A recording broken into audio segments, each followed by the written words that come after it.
बिंदास बकैती के 9th episode में आपका स्वागत है। हर बार की तरह भारद्वाज बंधु आए हैं, बड़ी मुश्किल से इनका समय मिला है। दोनों बहुत ही हाई फ्लाइंग और हाई प्रोफाइल इंडिविजुअल्स हैं। तो आपके जो बीते हुए सप्ताह हैं उनकी कुछ तस्वीर आई है, तो हमने पाया कि आप ठीक मोदी जी के पीछे आप लोगों ने ऐसा एक फोटो बॉम्ब किया। इसकी वजह क्या है, जरा पहले तो मुझे ये बताइए। भाई दोनों अच्छी भली एक तस्वीर ले रहे थे, आपको जरूरी था ये फोटो बॉम्ब करना? देखो, दो दिल मिल रहे हैं मगर चुपके ये हमसे देखा नहीं जाता। दिल जले आशिक है हम।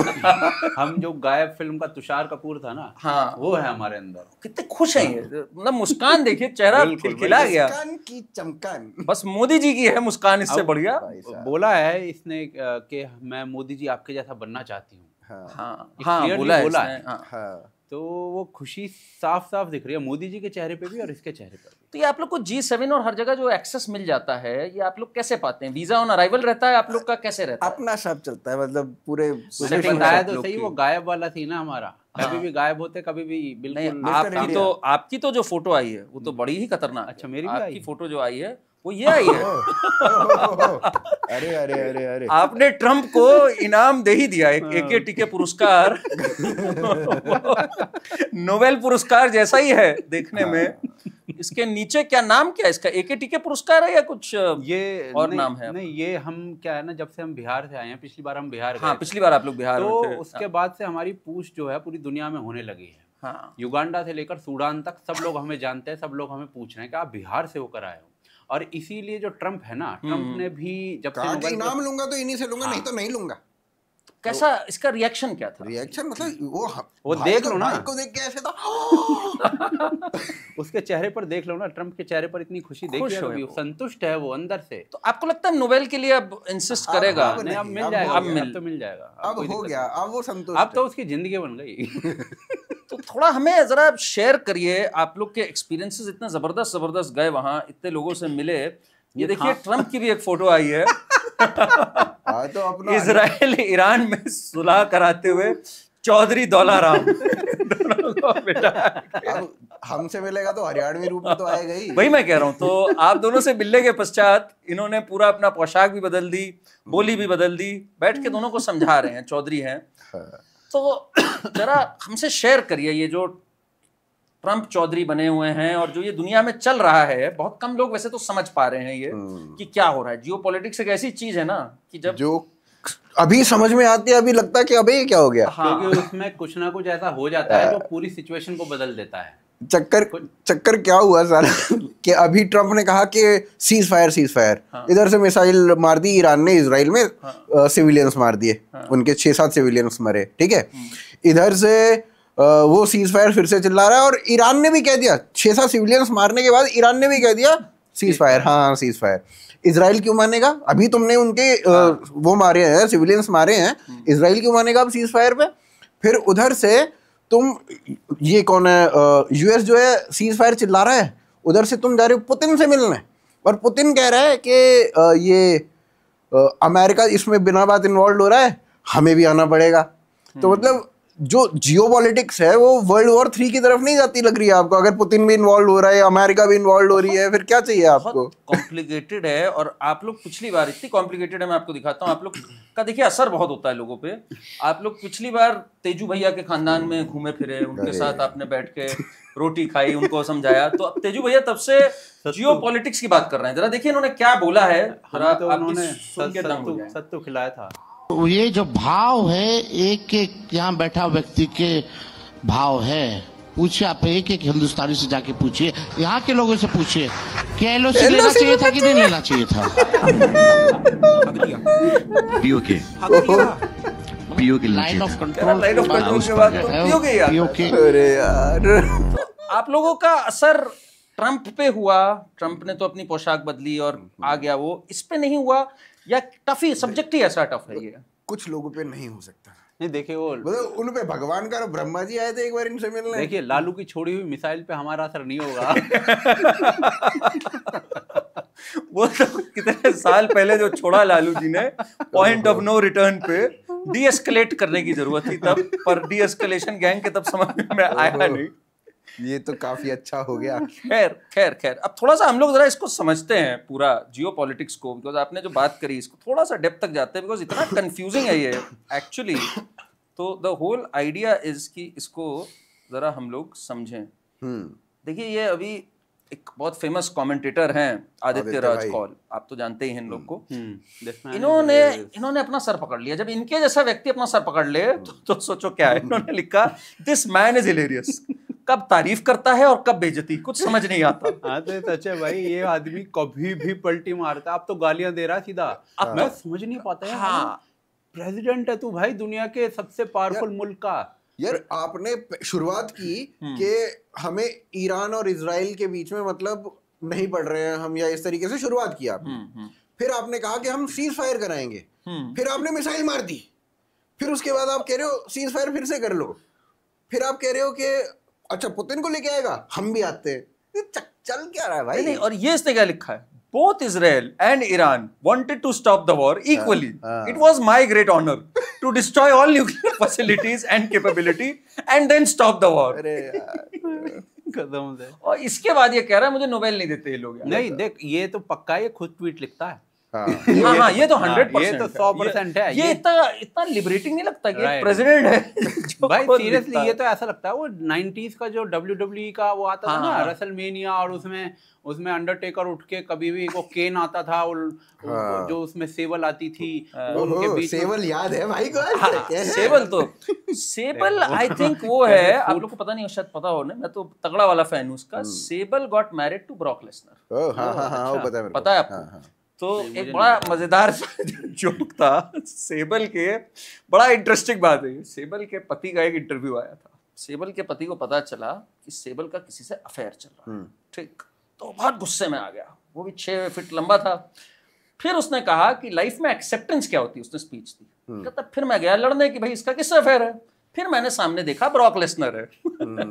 फिर मैंने कहा लाइफ में लेट गो करना क्या होता है, एक्सेप्टेंस क्या होती है। फिर मैं एक स्पिरिचुअल रास्ते पे निकल गया। वो एक चीज है। स्पिरिचुअल रास्ते की बात करते हुए जरा सुनिए जरा इन्होंने क्या कहा है। जो फील्ड मार्शल हैं, फील्ड मार्शल हमारे, हम ईरान के साथ खड़े हैं, अमेरिका के साथ बैठे हैं और चाइना के साथ लेटे हैं।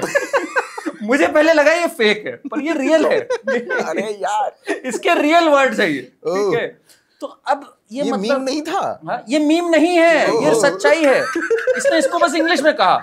इसने खुशी में कहा कि we are standing with Iran, we are sitting with America and we are in bed with China. इसका ये कहने का मतलब पता नहीं क्या होगा, बट ये इसने कुल मिलाकर के कह दिया।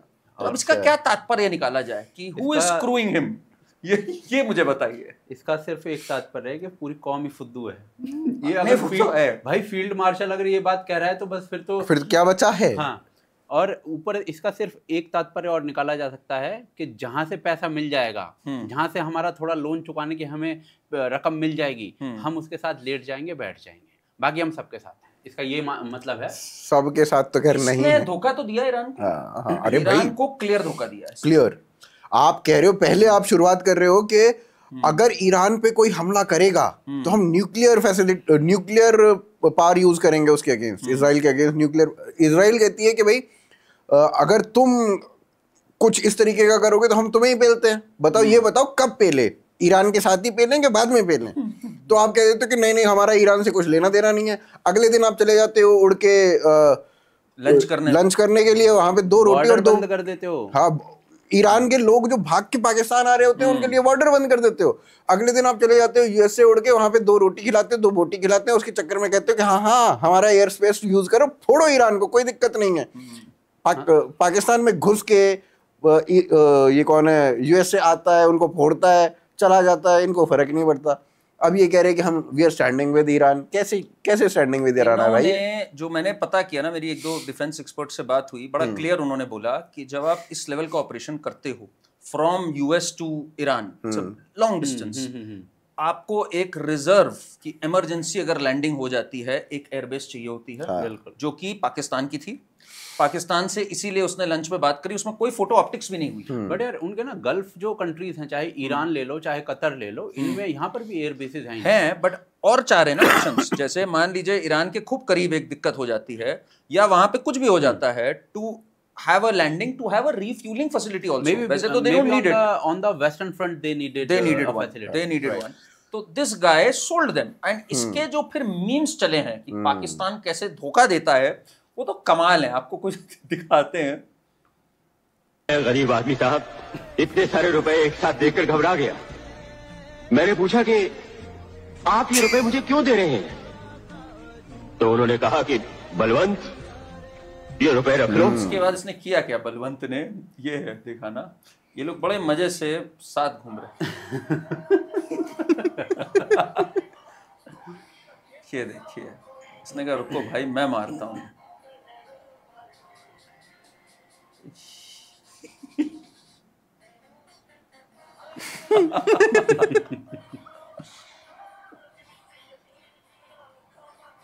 ट्रम्प और नेतन्याहू देखो कितने मजे में देख रहे हैं इसको.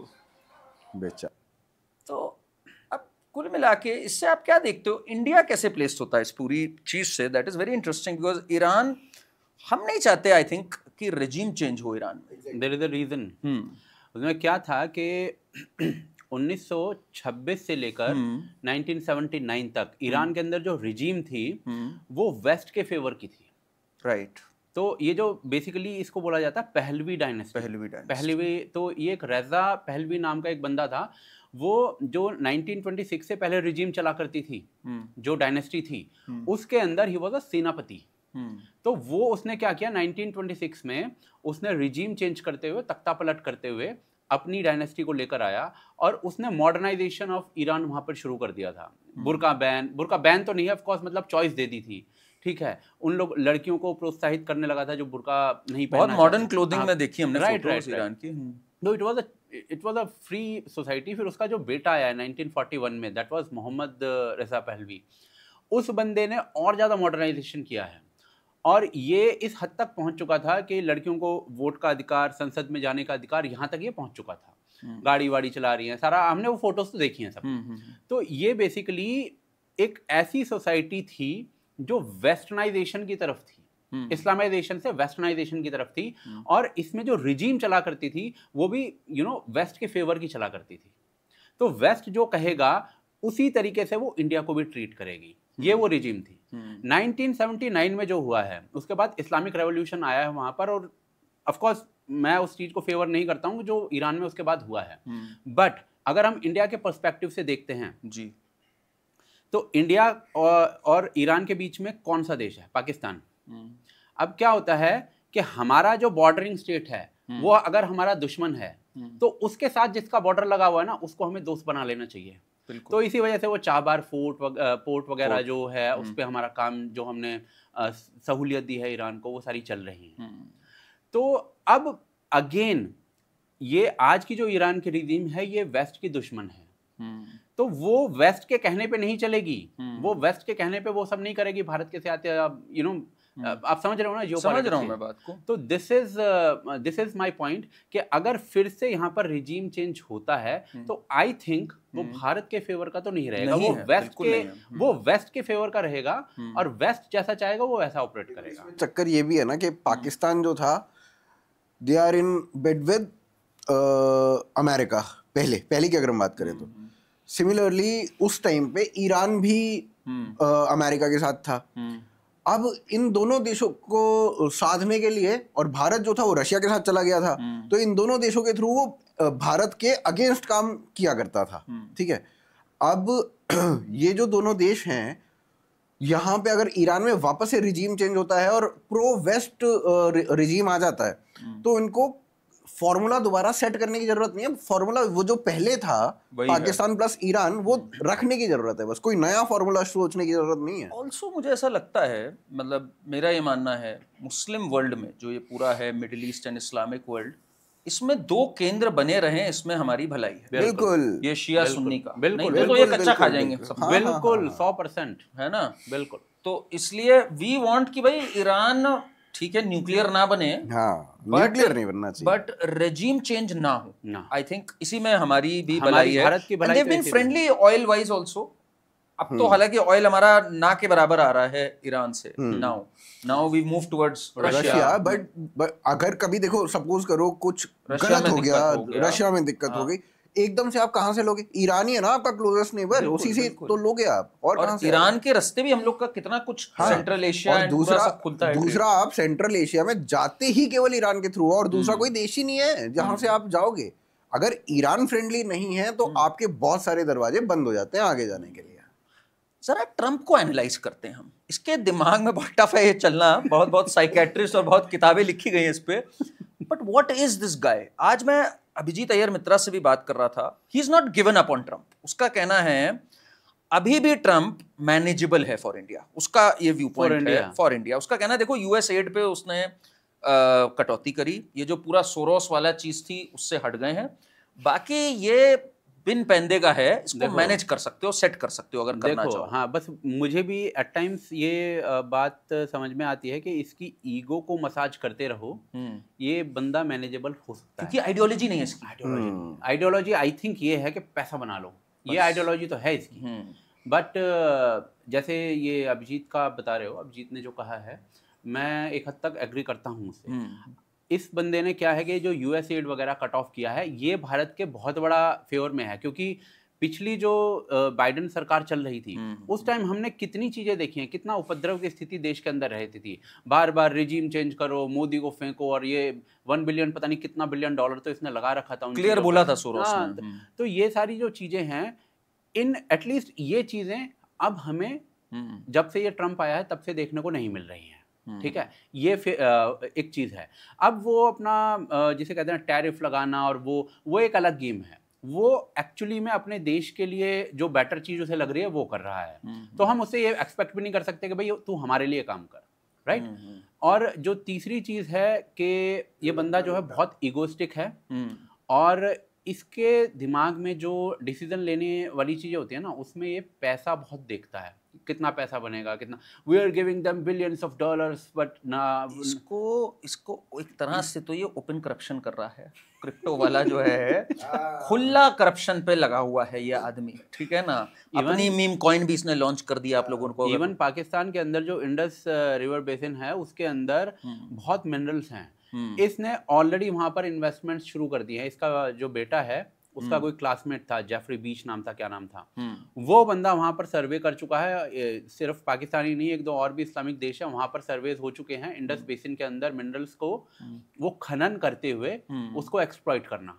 तो जो अभी 2018 तक आप देख लो, इवन 2020 तक, 2011 में इस बंदे ने बोला है कि पाकिस्तान हमारा दोस्त नहीं है, ये जो सरकार समझ रही है हमारा दोस्त है, ये सब उसके बयान ऑलरेडी वेल डॉक्यूमेंटेड है। 2018 में इसने कहा है कि हम इनको $33 बिलियन आज तक दे चुके हैं। किस लिए दिया है? आतंकवाद फैलाने के लिए, उसामा को छुपाने के लिए। अब इनको एक नया पैसा नहीं देंगे, ये उसका बयान है मेरे जन्मदिन वाले दिन। तो अच्छा, जन्मदिन के दिन आप ट्रम्प के ट्वीट्स पढ़ते हो आप? अच्छा, तो ये 2018 की बात है। अब मैं बेसिकली यहाँ से आप देख सकते हो कि आज जो शिफ्ट है वो क्यों होगा, क्योंकि ये वहां पर इन्वेस्टमेंट भी ला चुका है, अपनी पर्सनल इन्वेस्टमेंट है, ठीक है, अपनी इन्वेस्टमेंट्स भी जा रही हैं पाकिस्तान के अंदर, और इसको कहीं ना कहीं कुछ जियोपॉलिटिकल फायदा भी दिख रहा है। तो ये दो चीजें मुझे लगती हैं जिसकी वजह से 2018 से अब वाला जो शिफ्ट है वो आया है।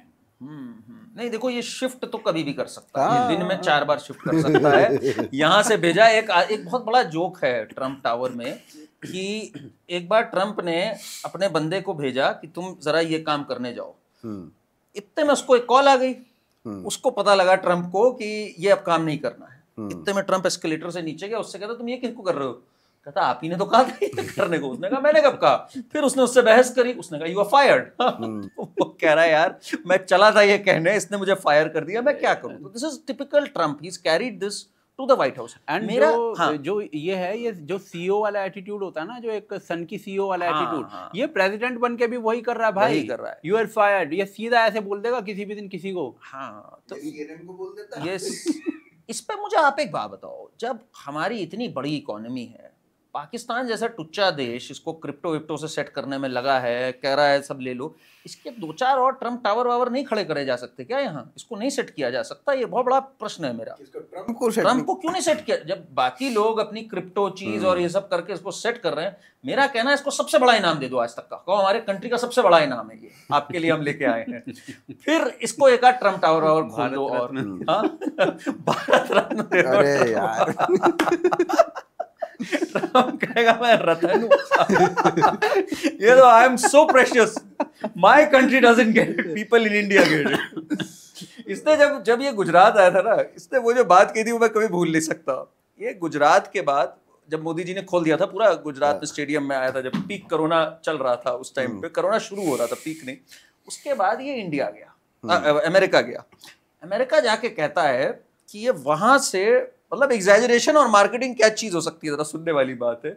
ये वहां से आपका स्टेडियम से आश्रम में गया था मेरा ख्याल है, तो बीच में भाई गुजरात की पॉपुलेशन और लोग जो थे, इसने जितने लोग बीच में आए, इसने निकाला कि ये जो 10 किलोमीटर की ड्राइव थी इसमें कितने लोग रह रहे थे। इसने बोला 50 million people were out on the streets to welcome me. अरे यार 5 करोड़ लोग, इसने आग लगा दी बिल्कुल। Millions they were coming out of their homes, they were lining up to watch me.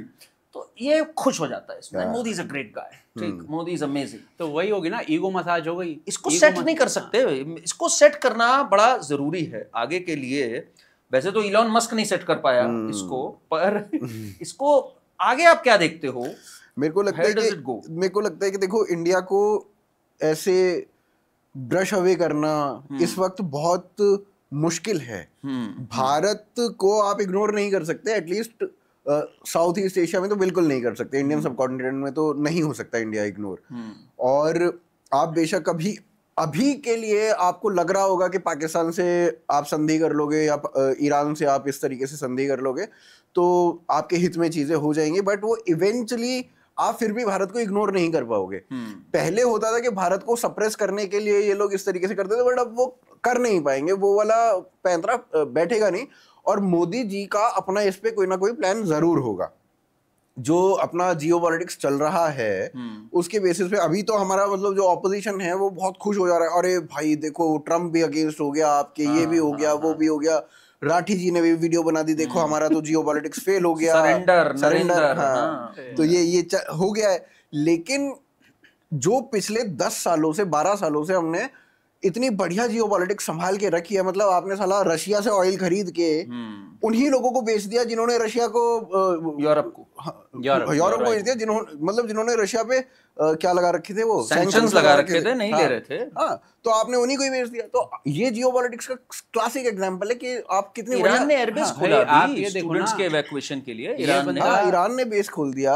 Zelensky से मिल रहा है, पुतिन से मिल रहा है, फिलिस्तीन से भी मिल रहा है, इजराइल से भी मिल रहा है, अरब से कंट्री से भी मिल रहा है, अमेरिका से भी मिल रहा है। ये सारी सबके साथ अच्छा डिप्लोमेटिक संबंध हमने बनाया है।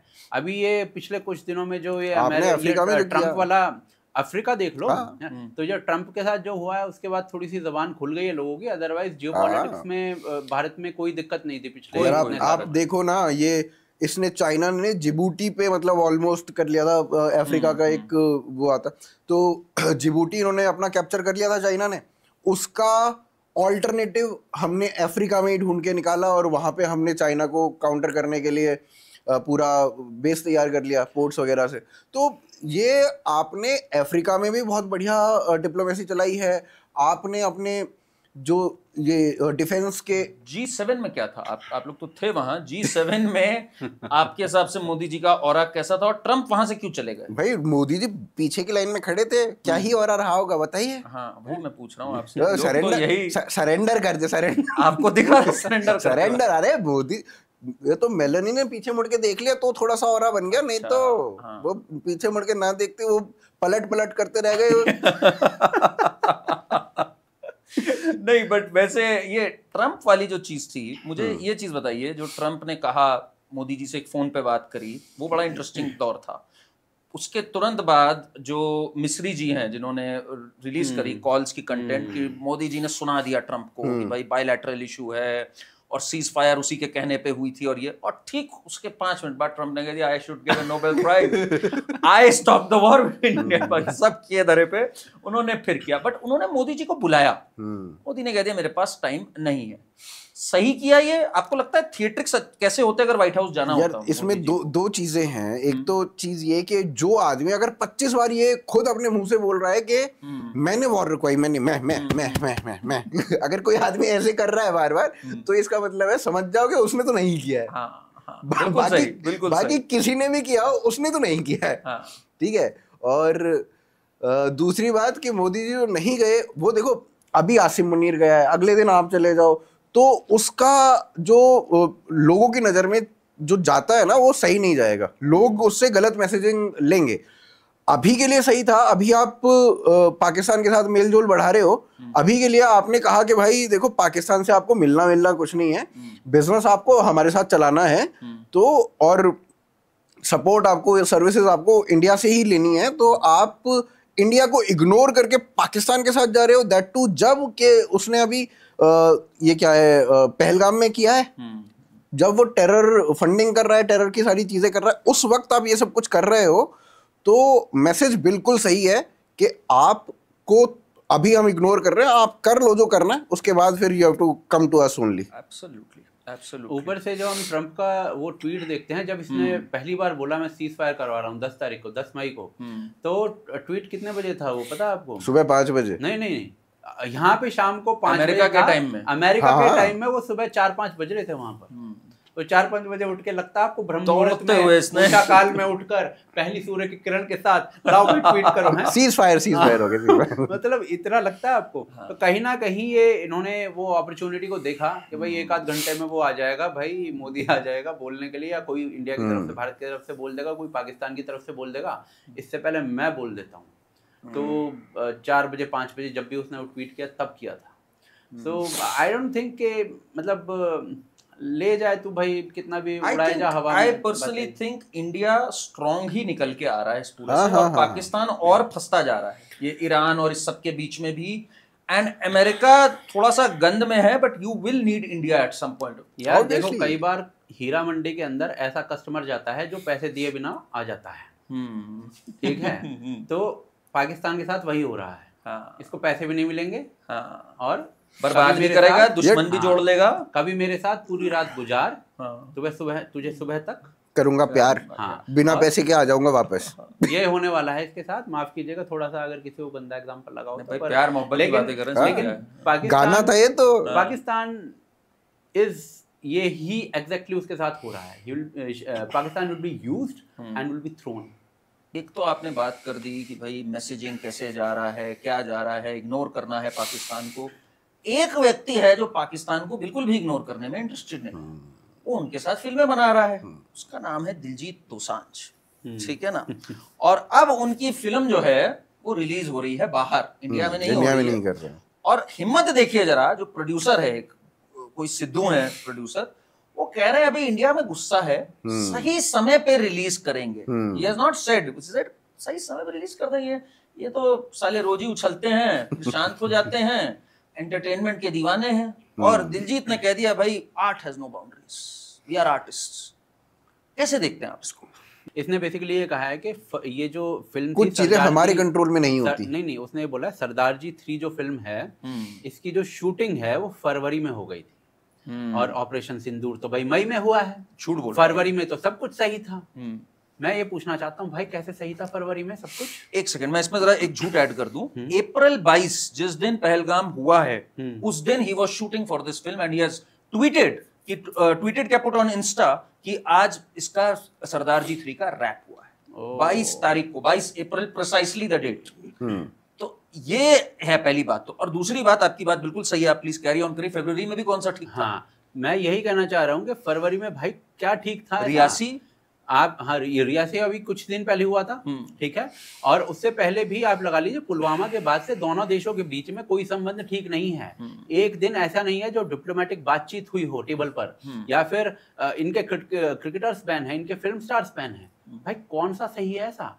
जो हमारी यहाँ की मुंबई की ऑर्गेनाइजेशंस हैं, जो फिल्म ऑर्गेनाइजेशंस हैं, उन्होंने स्पेसिफिकली कहा हुआ है कि पाकिस्तान के कलाकार जो हैं उनको काम मत दीजिए, स्पेसिफिकली कहा हुआ है ये। तो कहाँ से ऐसी चीज थी जो सही थी? आई थिंक ये बहुत ही एक बेशर्मी की इसने सारी हदें पार कर दी। मैं इस पे होल्ड बैक नहीं करना चाहता। बिल्कुल, he is an anti national, बिल्कुल साफ साफ। मतलब इसमें कोई, आपको मैं एक बात बताऊं, 2019 की बात थी ये, सितंबर में एक कोई रेहान सिद्दीकी का इवेंट था ह्यूस्टन में, आपको शायद पता हो।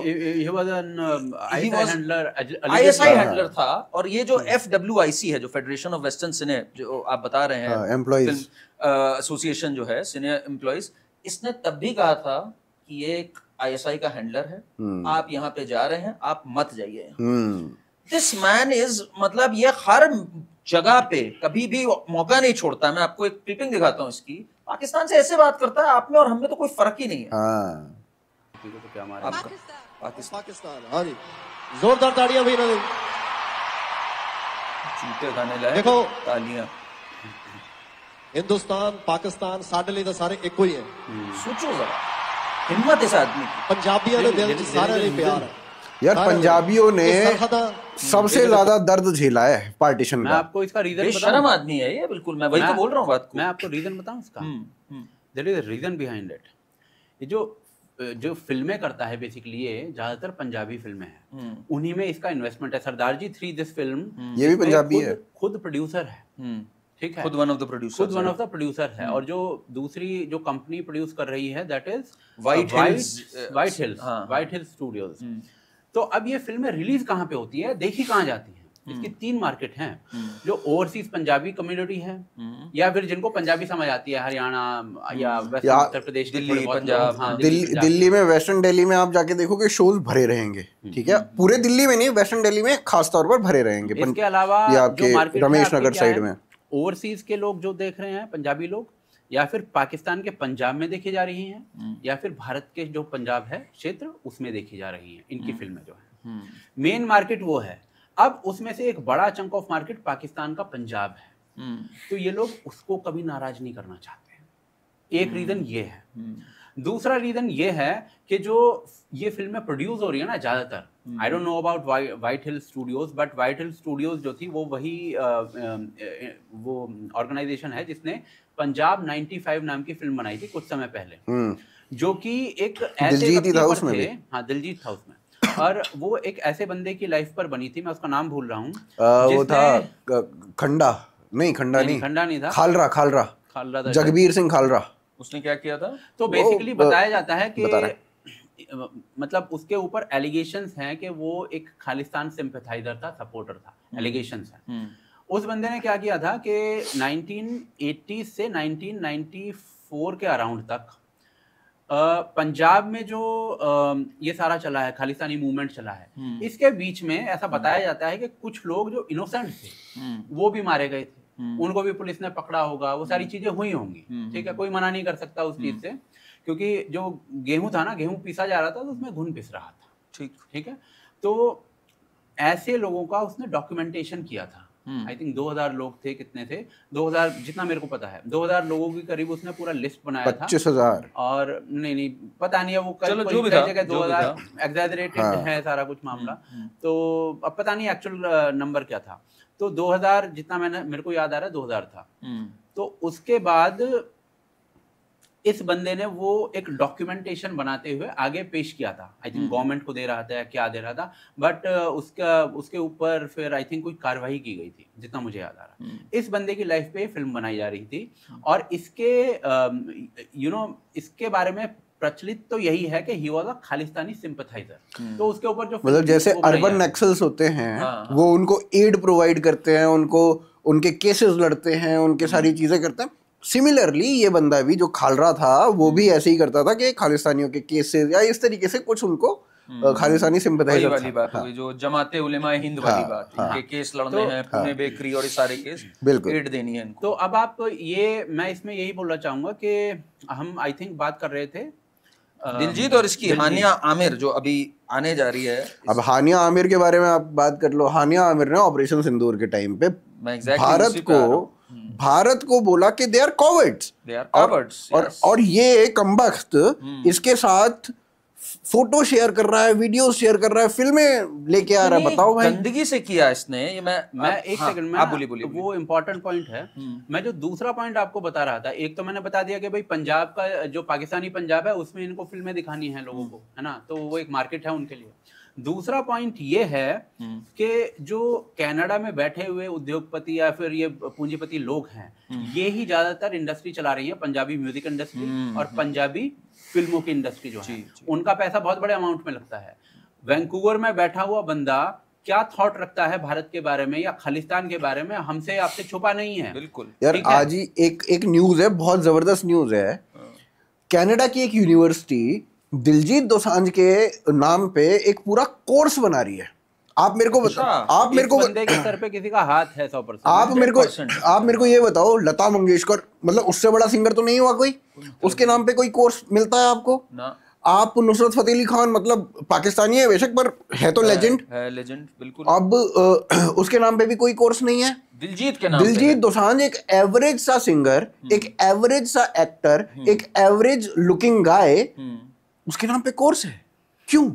और वो जब भी जाता है, जैसे कान फिल्म फेस्टिवल पे गया, पंजाब का flag, he will never say I am from India, India का फ्लैग। और लोग इतने खुश हो गए थे जब मोदी जी से मिल रहा था। मैं नहीं हुआ था कुछ पर्सनली, मुझे पता था ये एक अफसरवाद है। क्या है ना, मोदी जी भी फायदा उठा लेते हैं। वो चल रहा है उसका भी, तो हो गया भी फेवर में नहीं था मोदी जी के इससे मिलने के, to be very honest. And Kangana was right about him, to be honest. Kangana ने एक लाइन बोली थी कि खालिस्तान मुर्दाबाद बोल दे। हाँ। उसके बाद से इसने कंगना से उलझना बंद कर दिया। एग्जैक्टली। अभी गलत चले गई है, यहाँ पे नहीं जाने का। हाँ। इसके आप देखिए, पर he is being trolled very badly.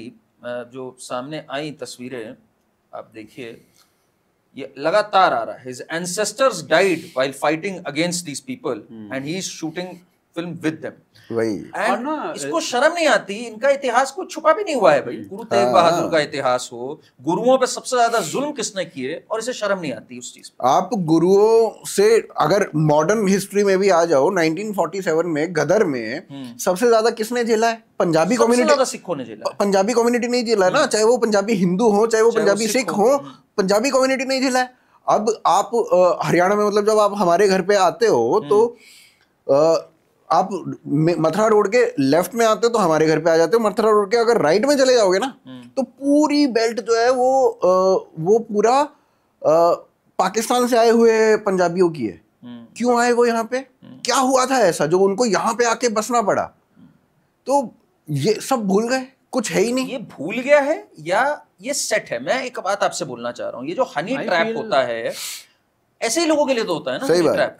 I feel ये जो है, ये थोड़ा सा बैलेंस करके चलना चाहता है, बट जो इंडस्ट्री है ना इसकी, जो जिस तरीके से वो इंडस्ट्री काम करती है, चलती है, वो उस इंडस्ट्री में इसका सर्वाइवल मुश्किल हो जाएगा अगर इसने उस बैलेंस को तोड़ने की कोशिश की तो। ये इंडस्ट्री जो है भाई, आप this is not the only thing, there are many videos on YouTube, दर्जनों के अंदर वीडियोज हैं वो, जिसमें भारत के बारे में क्या बोला जा रहा है, खालिस्तान ये, खालिस्तान वो, सब कुछ खालिस्तान को एम्बेलिश करते हुए, या फिर भिंडरान वाले को उसको ग्लोरीफाई करते हुए, ऐसे दर्जनों की संख्या में सॉन्ग्स हैं। और ये कंपनीज इधर वैंकूवर से या फिर कनाडा से पूरा में उधर से ऑपरेट होती है सारी। भाई एक ना एल्बम है, एल्बम क्या मतलब, स्ट्रेट आउट ऑफ खालिस्तान। इसके 5 वॉल्यूम बन चुके हैं, स्ट्रेट आउट ऑफ खालिस्तान के 5 वॉल्यूम्स हैं। जैजी भी ने एक सॉन्ग था उसका, उसमें ओपनली उसने खालिस्तान की मांग कर दी। फिर दूसरे गाने में उसने भिंडरन वाले को पूरा मतलब ऐसा वो कर दिया। एक आपने गाना सुना होगा, जट खड़े हैं थाने में, कुछ ऐसा करके एक गाना था। वो एग्जैक्टली भिंडरन वाले की लाइन है, भिंडरन वाले ने बोला है, वो एग्जैक्टली वही लाइन उस गाने में यूज की गई है।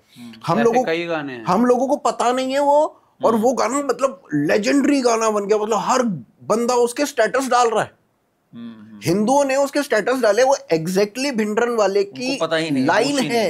भिंडरन वाले ने क्या किया है ना, ये स्टोरीज लोगों को पता नहीं है किस तरीके से he wanted to turn Punjab into another Kashmir. हाँ टोटली। वो तो एक अड्डा बना लिया था इसने, कोई निकल नहीं सकता था उस क्षेत्र से। तो courtesy KPS Gill and the government at that time, जिसने फाइनली ये एक्शन लिया इन अ वे जिससे कि ये चीज कंट्रोल ना पाई। अब आप देखो, आप बैलेंसिंग की बात कर रहे थे। एक तो पहले तो ये एक बहुत शर्म की बात है, Pakistan literally tried attacking the golden temple, मतलब वहीं पे मारा। वो तो हम लोगों ने बचा लिया उसको, ड्रोन एंड मिसाइल अटैक को। पुंछ में तो मार ही दिया, पुंछ में तो एक गुरुद्वारा को मार दिया, 4 लोग मर गए वहां पे। इस आदमी को कोई शर्म नहीं आई। इसने उस टाइम पे भी एक ट्वीट नहीं लिखा, एक ट्वीट इसने नहीं किया। और ये जितने खालिस्तानी सो कॉल्ड सिंपथाइजर बने, खालिस्तानी वाले हैं, इनको क्या हुआ? गोल्डन टेम्पल ये कितने बड़े सिख हैं फिर? इससे पता लग गया ना। आपको पता है ये पन्नू के उस टाइम के वीडियोस देखे हैं आपने? सब जब पाकिस्तान के प्रो ऑपरेशन सिंदूर चल रहा था, एंड ही वाज लाइक, ये खबर आने के बाद भी उसने प्रो पाकिस्तान वीडियोस बनाए हैं, क्योंकि बोटियां फेंकता है, जो उसके पास 2-4 बोटियां बची होती है ना, उनमें बचा खुचा इनको फेंक देता है। यार इसमें ना जो हमें समझने वाली बात है, एक बहुत इंपॉर्टेंट बात है कि ये इंडस्ट्री के लोग ऐसे हैं क्यों, पंजाबी म्यूजिक इंडस्ट्री के लोग प्रो खालिस्तानी क्यों हैं। तो ये इसका आंसर ढूंढने की जब हम कोशिश करते हैं ना, तो हमें पता चलता है कि पंजाब में मतलब 1988 में चमकीला था, अभी अमरीक सिंह चमकीला ही नाम था ना मेरे ख्याल से, तो प्ले किया था। हाँ, तो चमकीले को खालिस्तानियों ने मारा था क्योंकि उसके गानों में कुछ एंटी खालिस्तानी एलिमेंट्स दिखते थे। वो मतलब उस तरीके के गाने तो थे ही, मतलब जो थोड़े शेडी थे वो तो था ही, ठीक है, लेकिन कुछ एंटी खालिस्तानी एलिमेंट्स उसके गानों में मिल जाते थे। खालिस्तानियों ने पकड़ के मार दिया 88 में। फिर उसके बाद धीरे धीरे क्या होता है कि खालिस्तान पंजाब में 2 गैंग्स उभरते हैं। एक तो गैंग है लॉरेंस बिश्नोई का, दूसरे का वो कौन सा गैंग है, वो भाम्बिया गैंग। दूसरा गैंग है भाम्बिया का गैंग। अब भाम्बिया का जो गैंग है वो डायरेक्टली खालिस्तान, एक ऑर्गेनाइजेशन है खालिस्तानियों की, उसके साथ डायरेक्टली लिंक्ड है, ठीक है। अब वो जो ऑर्गेनाइजेशन है वो भाम्बिया के गैंग से सारे काम करवाती है अपने, मतलब जो भाम्बिया के गैंग जो है वो दारू नशा करके सारी चीजों से पैसा कमाता है। उस पैसे को लगा देता है कहाँ पे? म्यूजिक इंडस्ट्री में। वहां से गाने बनते हैं, गाने में जो खालिस्तानी ऑर्गेनाइजेशन है वो उसको यूज करती है। वहां पे गानों में खालिस्तानी एलिमेंट्स डाले जाते हैं, खालिस्तान चीजें डाली जाती हैं, और फिर जाके ये होता है। ये जो सिद्धू मूसेवाला वाला केस था, हाँ, ये जो केस था, ये लॉरेंस बिश्नोई का दुश्मन क्यों था? क्योंकि वो भाम्बिया के गैंग से जुड़ा हुआ था। सिद्धू वाज कनेक्टेड टू भाम्बिया का गैंग। मूसेवाला भाम्बिया गैंग से कनेक्टेड था, तो लॉरेंस बिश्नोई ने ठोक दिया।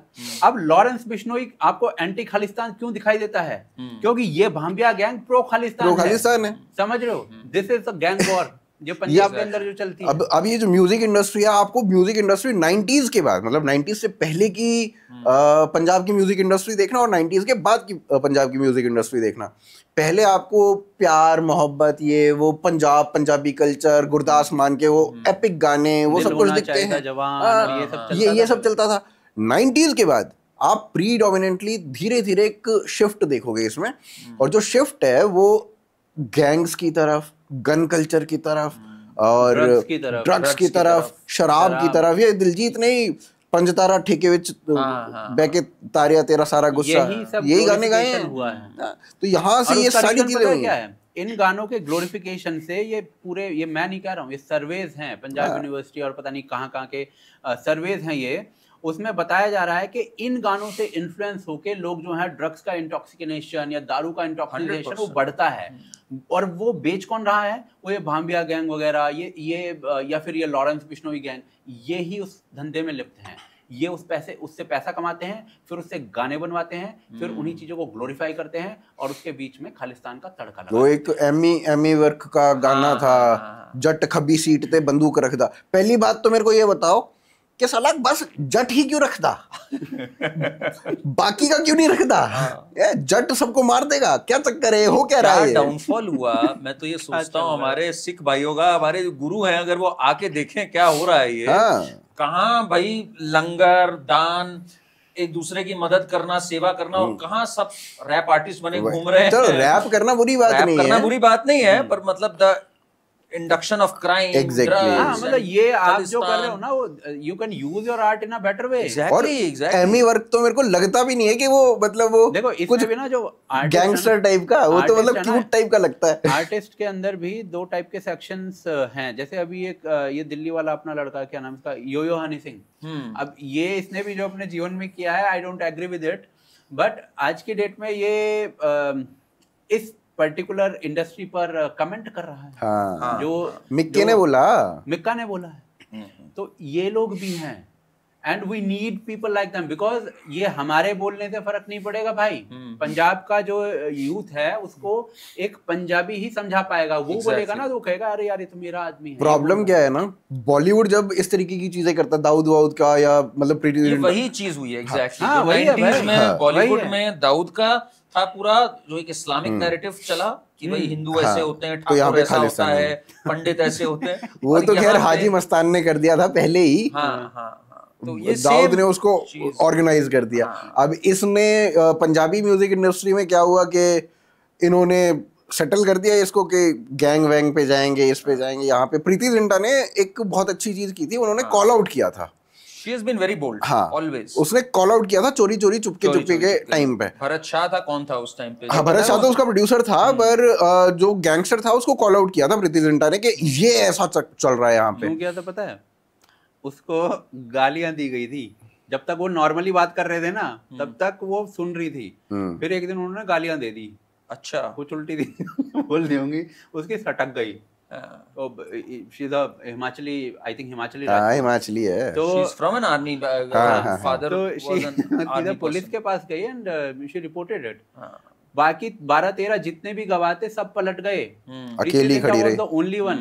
That's why she should be respected for a stand.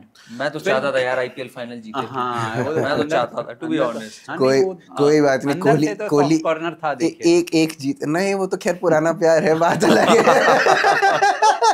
मैं यार कोहली तो ठीक है यार, होता रहता है, कोहली भाई है भाई, कोहली भाई है। बट एक बात इस टॉपिक पे वापस आते हुए, ये हानिया आमिर जो है, इसने 1 मिनट भी मिन्स नहीं किए वर्ड्स। जो आप लोग बात कर रहे थे, इसकी जो इंस्टा स्टोरीज थी उस टाइम पे, not just Hania Aamir, everyone. हाँ, आप वो देख लो, देखो जरा, माहिरा खान देख लो, माहिरा खान, बाबर आजम तो चल, उसको क्या ही लेना। She is so clear in calling out India, और बेदर्दी से इसने बोला है, चाहे फवाद खान हो for that matter. Fawad Khan की भी स्टोरी है हमारे सामने। एंड एक इसमें जो चीज है, एक बात कि वहां के आर्टिस्टों ने क्या बैलेंसिंग एक्ट करी। और हानिया आमिर की जरा 1 मिनट बात करते हैं। आपको अगर याद हो वो दिल ल्यूमिनाटी जो टूर था, लंदन में था पिछले साल, उसमें हानिया आमिर ऐसे देख रही है इसकी और स्टार स्ट्रक है। फिर इसको दिलजीत बुलाता है स्टेज पे, और वो एक तरह से इंट्रोडक्शन था दिलजीत का कि यही मेरी अगली हीरोइन है। हाँ, आपको नहीं लगता बड़े इजीली ये हनी ट्रैप होकर के Diljit can parrot whatever the ISI wants? ऐसे ही तो होती है हनी ट्रैपिंग। एग्जैक्टली, कि भाई हम आपके बारे में मीठी मीठी बात करते हैं, आप एक डेट पे गए हानिया आमिर के साथ, दिल बाग बाग हो गया, गार्डन गार्डन हो गया आपका। उसका बर्थडे भी मनाया इन्होंने, बाय द वे उसका 28th बर्थडे पे इन्होंने बड़े स्मार्टली क्या किया इंस्टा पे, वो भी वही उसी जगह की फोटो डालता था, वो भी वहीं की डालती थी। वो बर्थडे मना रही होती थी, सेम बैकग्राउंड दिख जाती थी, दिलजीत वहीं होता था, पर ये फोटो डालते नहीं थे। अब इन्होंने कहा बेशर्मी से डालो यार, अब हो गया 1 महीना ऑपरेशन सिंदूर को।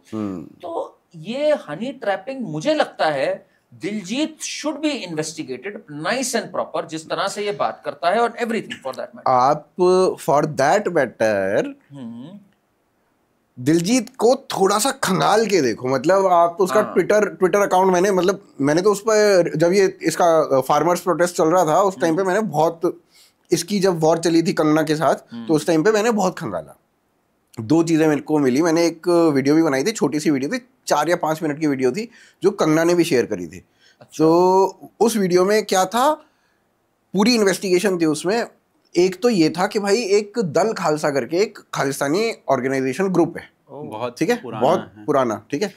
तो उसका ट्विटर हैंडल है, दिलजीत दोसांझ केवल 92 हैंडल्स को फॉलो करता है, उसमें से एक दल खालसा था।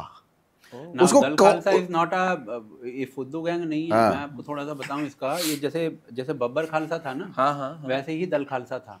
इवन जो भिंडरान वाले का एक फोटो वायरल तो खैर नहीं होता है वो, बट बहुत छुपा के मैंने देखा है वो पर्सनली फोटो, इंटरनेट पे अवेलेबल है, बहुत कम जगह अवेलेबल है। जहाँ पर अवेलेबल था वहाँ से डिलीट करवाया गया है जितना मुझे लगता है, क्योंकि पहले ज़्यादा जगह अवेलेबल था। अब कोई एक आध जगह दिखता है, उसमें भिंडरान वाले एक खालिस्तान का पासपोर्ट लेके बैठा हुआ है। हाँ। अच्छा। हाँ। तो वो जो पासपोर्ट है वो दल खालसा नाम की जो यूनिट थी, दल खालसा इंटरनेशनल आई थिंक, उसने वो छपवाए थे पासपोर्ट, उनको वो देख रहा है। और आई थिंक इन्होंने अपना एक यहाँ पे एक ऑफिस भी खोल लिया था इधर ही, आई थिंक गोल्डन टेम्पल में था, पता नहीं, I am not very sure. So मैं मतलब एक बार आप इसको चेक कर लीजिएगा। बट दल खालसा वाज द ऑर्गेनाइजेशन जो ये सारे काम कर रही थी। इट्स अ सेपरेटिस्ट ऑर्गेनाइजेशन, और आज इसका अकाउंट भारत के अंदर बैंड है। हाँ, और ये भाई साहब उसको फॉलो कर रहे हैं। फिर एक बंदा था, खालिस्तानी बंदा था, वो लंदन रहता था, लंदन से इंडिया में आया। जैसे ही वो इंडिया आया, पता नहीं किसी काम से आया होगा, इंडिया में आते के साथ ही पुलिस ने धर लिया वो। भाई साहब का ट्वीट है, इनका दिलजीत भाई साहब का ट्वीट है। अच्छा। कि इसके साथ बहुत बुरा हो रहा है, इसको क्यों पकड़ा गया, इसको छोड़ना चाहिए, पहले पूरी प्रॉपर इन्वेस्टिगेशन होनी चाहिए, उसके बाद आप, ये 2019 की बात है, ठीक है, उसके बाद कुछ करना चाहिए। इसने ट्वीट लिखा है खुद ने। फिर दिलजीत का एक यूरोप में, मतलब जैसे मैनेजर्स होते हैं ना इनके, कि ये मुंबई देख रहा है, मुंबई एरिया ये देख रहा है, या वेस्टर्न इंडिया का एरिया ये देख रहा है, नॉर्दर्न इंडिया में ये देखेगा। सिमिलरली यूरोप का एक इसका मैनेजर था।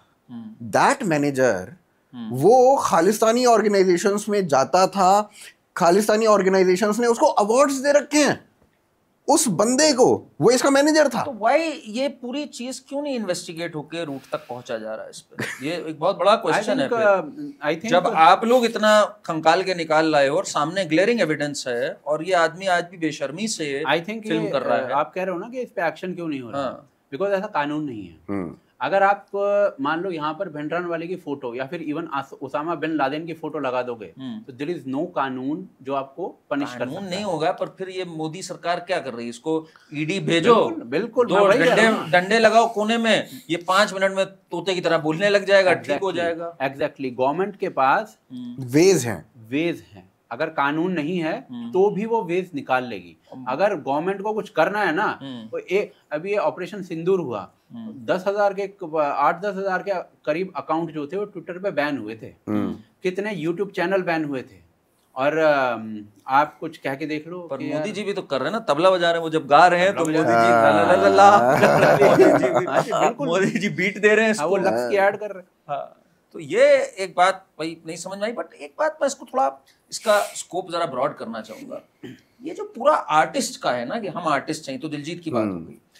आमिर खान बीच में बहुत सुर्खियों में रहे। आपने देखा होगा, उनका आपकी अदालत में आया, उनसे बड़े पॉइंटेड सवाल पूछे, all stupid answers given by him, और ये एकदम इग्नोरेंट बन जाता है कि मुझे तो जी पता नहीं था टर्की के साथ ये चल रहा है, मैं वहां पे था, मैं तो सोचता था कि ऐसा नहीं है। मतलब हर बात पे ये इग्नोरेंट बन जाना। ARY था वहां पर, पीके के उसमें जो इवेंट था, मुझे नहीं पता था ARY है। मैं तारिक जमील से मिल रहा था, मुझे नहीं पता तारिक जमील क्या चाहता था। ये जो पूरी एक इग्नोरेंस दिखाई इस बंदे ने। एंड मैं एक वीडियो जरा आप लोग के सामने दिखाना चाहता हूँ। फना के टाइम पे आई थी वो, मोदी के बारे में इसने क्या क्या कहा रखा है। For example, this case of, what happened in Gujarat was really appalling. According to me, somebody like Modi there were Indians killed over there. There were innocent Indians who were killed. It's completely irrelevant whether they were Hindus or Muslims or Christians or Parsis or Sikhs. There were Indians being killed. And for which no one has been punished so far. By a leader who's supposedly a leader, and he is responsible, he and his party, he and his people are responsible for the killings of and high trauma on thousands of Indians. And in my opinion, the person and the people who do this, indulge in these kind of things, are most unpatriotic, completely anti-Indian thing that is being done. Because they damage the idea of India. they damage the idea of humanity. आगे ये बोलता है कि America को visa देना ही नहीं चाहिए, America क्या हमें एक्ट करना चाहिए उस पे। सबसे पहले तो मोदी को देश निकाला, इसको मोदी जी इसको भी एंटरटेन करते हैं, इससे मिले थे, इसको बुलाया था। क्या है ना, मोदी जी का ऐसा है, मोदी जी जो लाइमलाइट में आ रहा होता है, ही नोज कि मुझे कैसे रहना है लोगों की नजरों में। तो मोदी जी तो भैयापुरिया से भी मिलते हैं फिर, मतलब भैयापुरिया जब वो क्या नाम, पूरा नाम क्या है, आशीष अंकित भैयापुरिया जब लाइमलाइट में आता है तो उसको भी मिलते हैं। मोदी जी का तो ऐसा है भाई, जहां से मेरे को क्राउड मिलेगा मैं मिलेगा।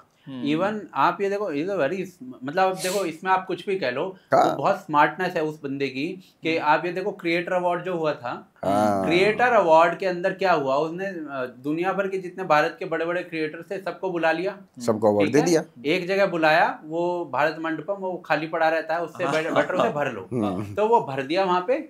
हर बंदे ने रीलें बना के, मल्टीपल रील्स बनाई गई हैं, मल्टीपल वीडियोस बनाए गए हैं, पूरा सोशल मीडिया सिर्फ नरेंद्र मोदी के भाषणों से भर चुका था। 1-1.5 महीना, मतलब एक इवेंट कराने के बाद 1-1.5 महीना केवल नरेंद्र मोदी पूरे इंस्टाग्राम पे रील खोलते ही, गेमर सबने डाला।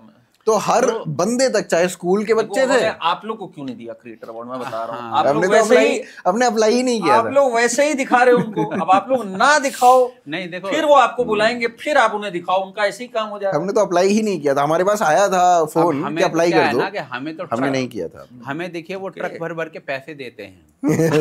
अच्छा, महीने का 15,000 करोड़ रुपए आता है हमारे घर में। 15,000 करोड़, मतलब फिर भी बाल नहीं उगाए जा रहे हैं।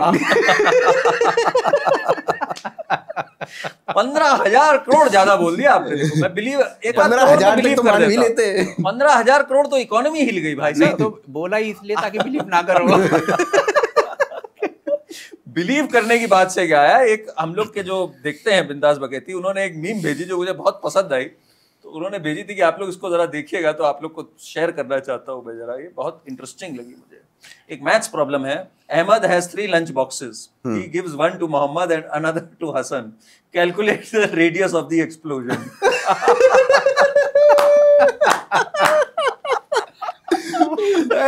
ये तो किलर है यार।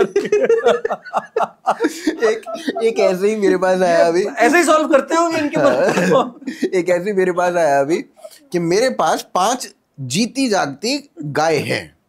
अब मैंने उनको 0 से मल्टीप्लाई कर दिया, तो बताओ 0 क्यों बची? क्यों बची? 5 गायें जीती जागती हैं, उनको 0 से मल्टीप्लाई कर दिया तो 0 क्यों बची? क्या आंसर है इसका? नहीं समझ आया हमें भी नहीं आया। मैं कहा यार, मैं जब से सोच रहा हूँ है क्या, पर ये बहुत जबरदस्त है। Calculate the radius of the explosion, मतलब बॉक्स में जो है यही सबका आदान प्रदान करते हैं।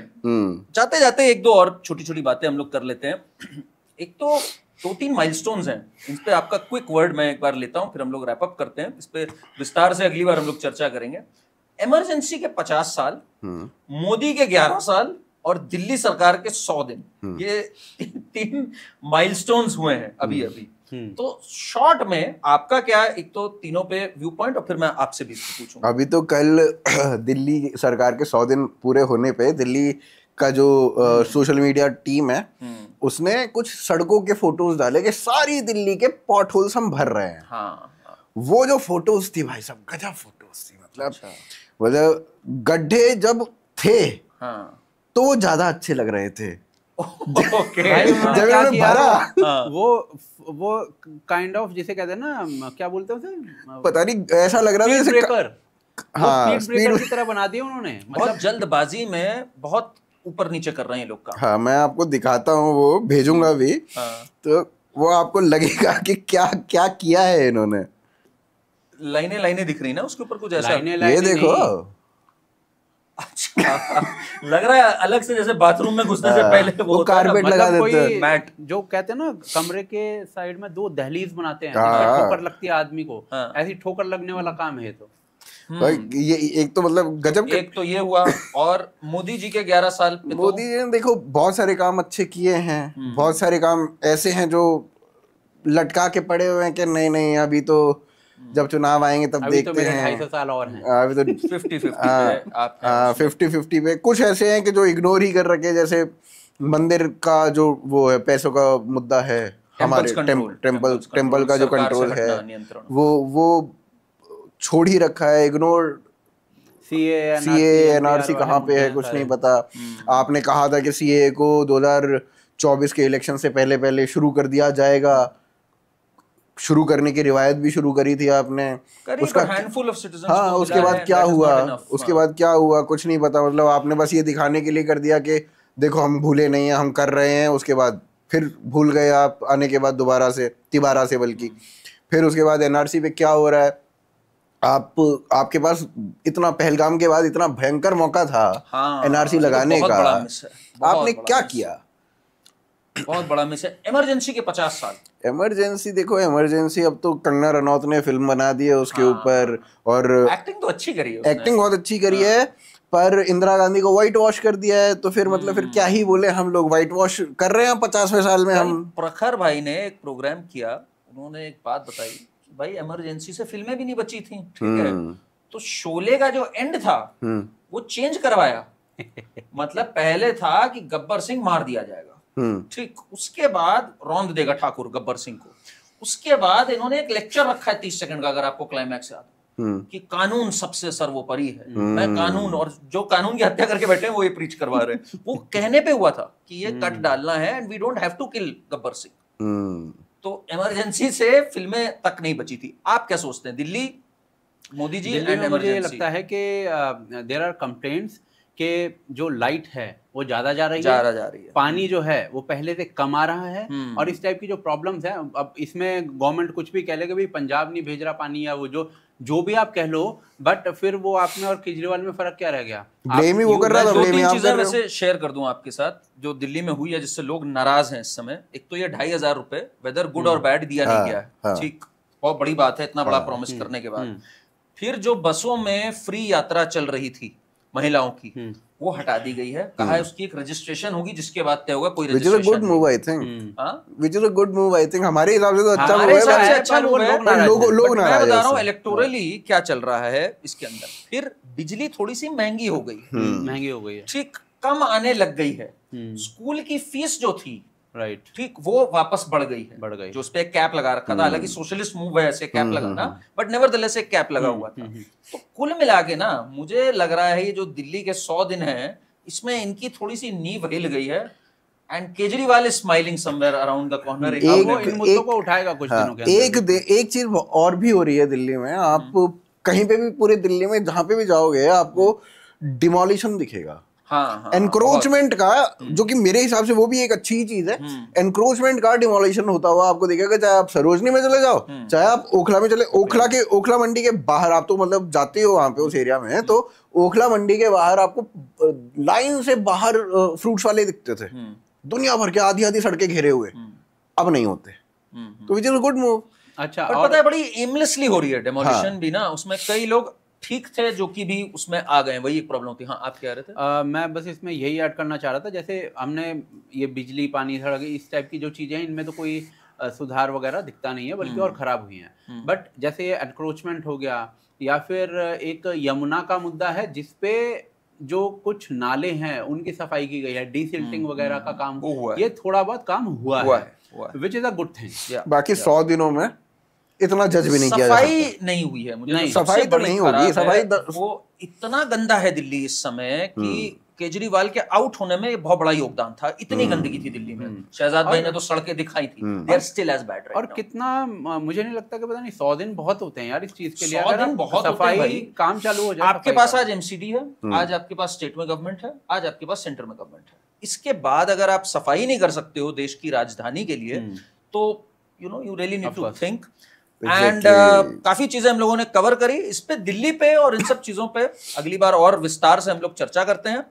आप दोनों का बहुत बहुत शुक्रिया जुड़ने के लिए, and stay tune for the next. और हमें मीम्स और कमेंट्स भेजिए और चैनल को सब्सक्राइब करिए। चलिए, थैंक यू।